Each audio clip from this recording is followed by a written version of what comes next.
À vélo ou en voiture, rentrée des classes officielles pour le gouvernement bruxellois.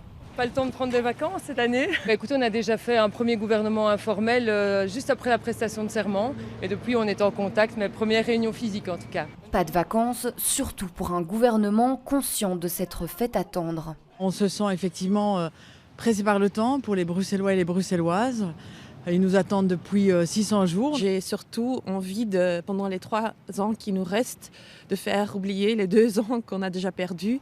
Certains sont restés évasifs sur ce qui est prévu pour cette première réunion. Pas de commentaires avant la réunion, comme à l'accoutumée, je veux d'abord voir le menu. D'autres, beaucoup moins.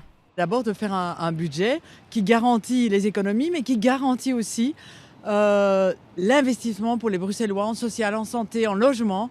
Et là, évidemment, nous ne ferons pas l'austérité. On doit réduire ce déficit pour pouvoir payer moins aux banques et pour pouvoir consacrer l'argent des Bruxelloises et des Bruxellois à des politiques importantes. On a 98 000 chercheurs d'emploi en région bruxelloise.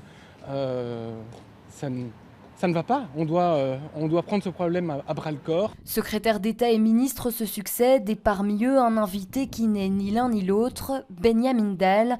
Pas de mandat pour le représentant du CDNV, mais plutôt une présence en réunion. Évidemment, il y a une majorité, il y a une loyauté de la majorité. Et évidemment, au Parlement, je voterai pour les initiatives du gouvernement, mais cela requiert évidemment qu'on est d'accord. En sortie de réunion, 1h30 plus tard, un sourire sur le visage d'Elke van den Brandt. Ça s'est bien passé?